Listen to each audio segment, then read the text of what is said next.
પહેલા જ આપણે ગાયું, જનની જોડ સખી નહીં મળે. જગનો આધાર માની આંગળી, જગથી જુદી એની જાત, બધાયથી નોખું પાત્ર, બહુ અતિ કોમળ હૃદય હોય માનું હોય ને, બહુ અતિ કોમળ હૃદય.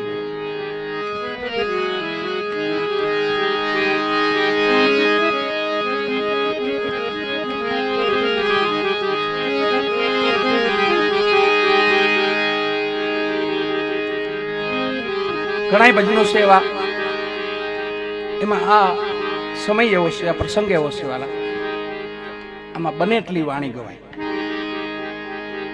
મરણ પ્રસંગ એવો છે, મરણ તિથિનો બાવા મહિમા મોટો, એ અવસર વેળાએ આડા રહેજો, સદગુરુ મારા ચરણમાં લેજો. બધાય માથે, આપણી માથે એક દિવસ આ દિવસ છે, તો ખબર નથી એટલે મજા છે. મહાત્મા એકનાથજી હતા ને, સ્નાન કરીને હાલ્યા આવતા હતા. એક ભાઈ એમને પૂછ્યું, બાપુ આ નબળા, સારા નબળા વિચારો અમને સંસારીઓને આવે, એમ આપ તો સંત છો, આપને આવે કે ન આવે? મહાત્મા એકનાથજી હામું જોઈને કીધું, ભાઈ એ તો બધું બરાબર છે, પણ તારી રેખા હું જોઉં છું ને તો મને એમ લાગે 15 દી પછી તારું મૃત્યુ છે, તારું મોત છે. અને ભય લાગ્યો, ભય વિનાની ભક્તિ નહીં, ભય લાગે પછી જ ભક્તિ. અને ભાગ્યો સીધો ઘરે ગયો, ઘરના પરિવારને કીધું, બસ મહાત્મા એકનાથજી બોલ્યા એટલે સત્ય, મેનમેખ ન થાય. શું કીધું? 15 દી પછી મારું મોત છે. અને ચિંતામાં આવી ગયો, ખાટલો ઢાર્યો. એક દિવસ, બીજો દિવસ, ત્રીજો દિવસ, દી જાતા કઈ વાર ન લાગે, 15 દિવસ આ તો હાથીકડા જેવો થઈ ગયો. હાવ ખાવા પીવાનું બધું અન્ન પાણી ઉડી ગયા. બધા ઘેરો વળીને ઉભા છે માથે. આજે 15મો દિવસ છે, યમરાજાને લેવા આવવાના છે. એટલામાં તો એકનાથજી પાછા આવ્યા. બધા ઘરના ઘેરો વળીને ઉભા છે. કીધું, ભાઈ તમે શું થયું ભાઈને?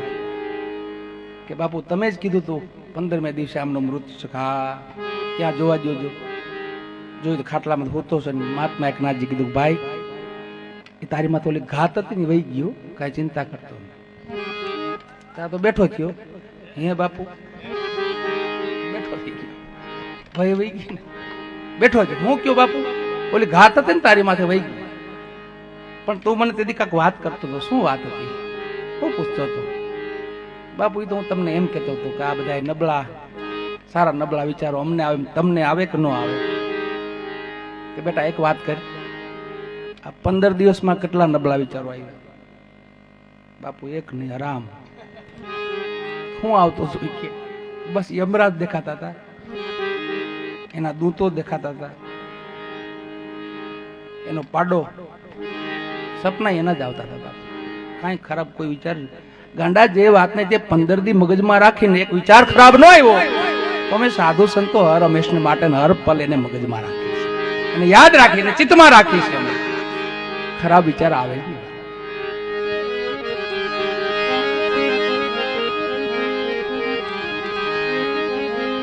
એટલે મૃત્યુની ખબર નથી ને, તાલગી મજા છે. અને એ મૃત્યુ વસ્તુ સુખ દુઃખ આવે વાલાની ઈચ્છા વડે આપણે ધીરજથી મન રાખી ધડે. સુખ દુઃખ આવે વાલાની ઈચ્છા વડે. પણ આ દિવસ આવવાનો છે ફાઇનલ છે, એ નક્કી રાખવું કાયમ.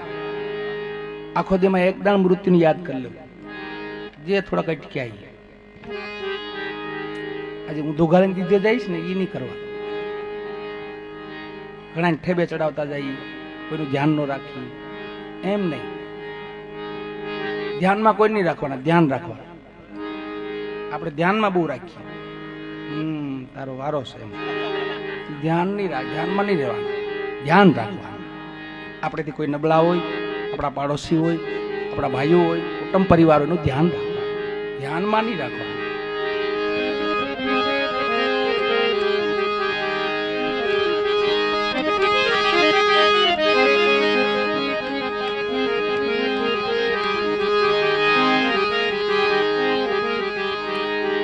સમય સમય ભજન કરી લેવું, સમય સમય સેવા કરી લેવી. માતા પિતાની સેવા તો એથી કઈ ઊંચું સહેજ નહીં. પહેલા જ ગુરુ માત પિતા છે. માત પિતા જેને સેવી લીધા એ પૂર્ણ ભાગ્યશાળી આત્મા. गुरु गुरु कहत कौन गुरु तारे, गुरु बिना पार कौन उतारे, कोई न उतारे. तो पहला गुरु माता और पिता रक्त बूंद के दोनों दाता. आमा जे लोही फरी રહ્યું ને એની કૃપાથી ફરી. આપણે બધાયમાં જે આપણે કઈ આનંદ કરી રહ્યા ને માતા પિતાની કૃપાથી. पहला गुरु माता और पिता रक्त बूंद के दोनों दाता. दूसरा गुरु जन्म केरी दाई हुयाणी. ये अपना गुरु से जो ई समय नाळ डोळું કાપી નાખ્યું હોત ને તો ન્યા સીતારામ એને ખબર હોય ભાઈ માં જીવ પ્રસર્યો છે તઈ જ એ બીજા ગુરુ જન્મ કેરી દાઈ ન્યારા કિયા ઉદર છુડાઈ. અંદર પીડ્યા એમાંથી બહાર કાઢ્યા. જગતમાં આપણે વ્યવહાર બહાર જાણ કરી. दूसरा गुरु जन्म केरी दाई न्यारा किया उधर छोड़ाई. तीसरा गुरु ने धरिया नामा. नाम कोने दीधु? फूये को गोर बापाए साधु ये दे ने तो जगत ओळखे. नकर नाम विना ना हूं हरपनी माही केवाय ओळखे नहीं कोई. ये गुरु से अपना त्रीजा गुरु से जन्म केरी. तीसरा गुरु ने धरिया नामा. लही पुकारत सगळा गामा. आखू गाम आपने बोलावतुं पण फूये नाम दीधुं ने तई हो सिवाय नहीं. એટલે ગુરુ છે ત્રીજા. ચોથા ગુરુ વિદ્યા પઢાઈ. આ બધું હિસાબ કરતા આવડી જાય ને આપણને. ઈ જગતનો વ્યવહાર ઇનસે જગત વ્યવહાર ચલાઈ. ભણવા ગયા એટલે આપણે બધું આવડ્યું. નકર પોણી હો ને પોણો હો કોને કહે ઈ ખબર ન પડે. પોણી હો ને પોણો હો એમાં ગોટાળે ચડે. ઈ હું પોણી હો ને પોણો હો એટલે પણ ઈ ભણ્યા ને એટલે આવડી. नकर एमा घोटाले चढ़ी जाए.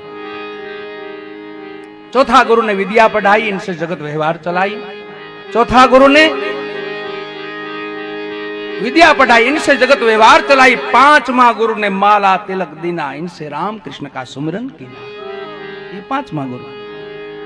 હવે હવે છઠ્ઠા ગુરુ જુદું લાગે આપણને ખબર ને. અમે તો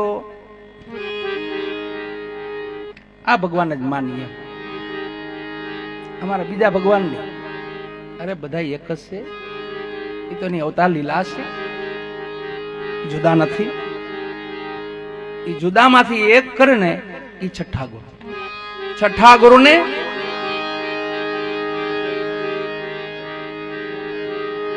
छठा गुरु ने ब्रह्मगढ़ भांग्या. अपने भ्रांति ब्रह्मगढ़ भांग्या.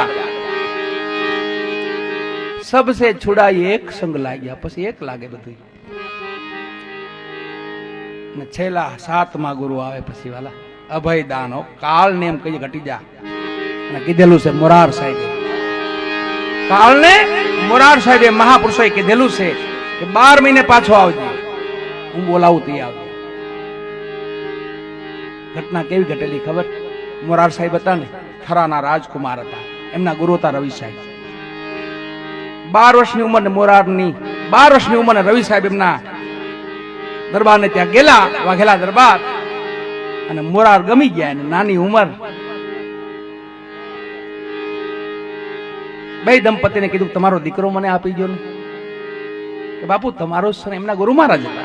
તમારો છે બાપુ. કે એમ નહીં મારે ને ભેળો લઈ જાવ. મારી ભેળો રાખવા. તો એ માં છે ને જગતમાં માથી કોઈ મોટું નહીં. વાલા માં માગે એવું કોઈ માગી ન કેવો. गोपीचंद राजा ने अमर बनाया. कोने बनाया? माए बने. अहिया मोरार साहेब ने रवि साहेब ने एमना मातुश्री मोरार साहेब ना मातुश्री रवि साहेब ने कीधुं बापू एक वचन आपो मने मारो मोरार तमने दई दऊं. बेटा मारू वचन छे. तो बापू मोरार माथे बीजी मां नु थावी जोईए. बीजी मां नहीं. हूँ एक ज आवण जावणना फेरा मटी जवा अने मटी गया. ई मोरार साहेबे एक कोળી भगत હતા જીવા ભગત. એને વચન આપેલું.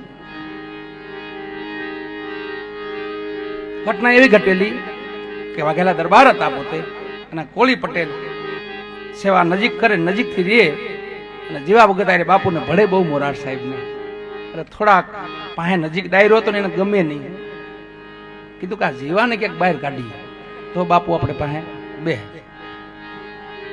થોડી ખણખોદ કરીને જેવા ભગતને કીધું કે એને બાપુને વાડી આપણી એમને પડી છે ત્યાં મોકલી ગયો ને, ધ્યાન નહીં રે, ગાયું આપણી ત્યાં છે ધ્યાન નહીં રે. મોરાર સાહેબ ઓળખી ગયા જેવા ભગતને કાઢવાની વાત આવે છે. જેવા ભગત ઓળખી ગયા, પણ બે ગુરુ શિષ્ય કાંઈ બોલતા નથી.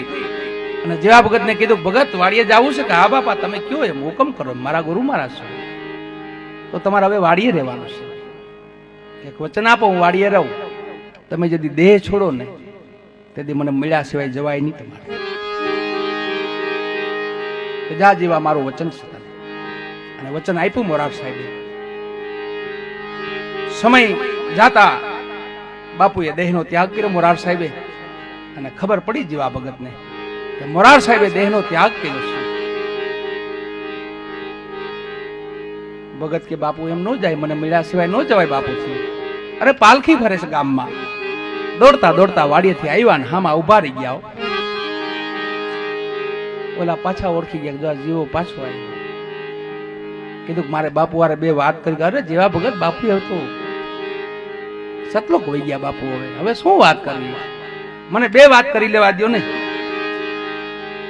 ડાયા સેવકો હતા, કીધું કોઈ વાંધો નહીં જેવા વાત કરી લે. દોર ઉભા રહીને કીધું બાપુ આપે તો મને વચન આપ્યું હતું ને, આ રીતે છોડીને અધવચ્ચે મેલીને વાલા પાલખીમાં ત્યાં આંખ ખોલ્યો. મોરાર સાહેબે કીધું જીવા ભગત આ તો કાળ છે, આને કોણ રોકી શકે? અરે બાપુ આપ જેવા મહાપુરુષો રોકી શકે. બેટા કોઈ રોક્યો કાળ ને? હા બાપુ. કોને રોક્યો?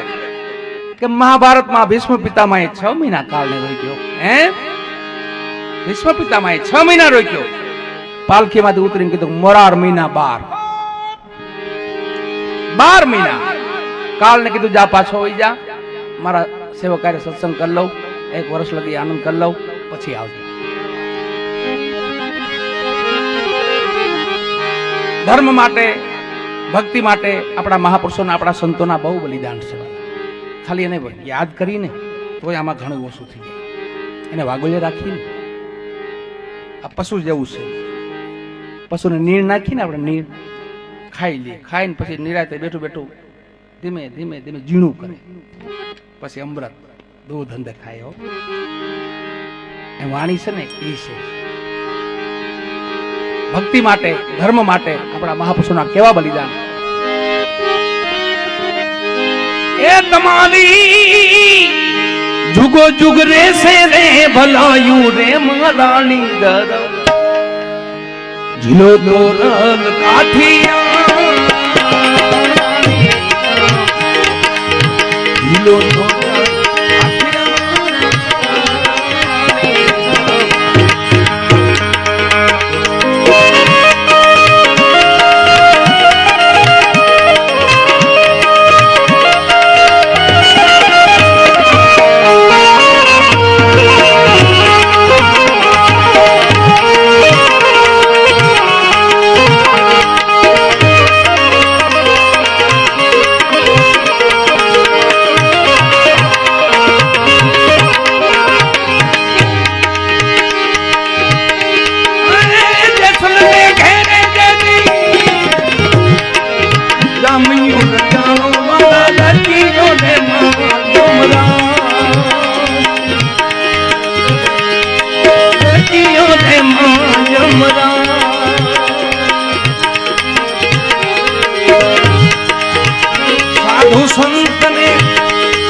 જાતે જુગ મહારાજ યુધિષ્ઠિર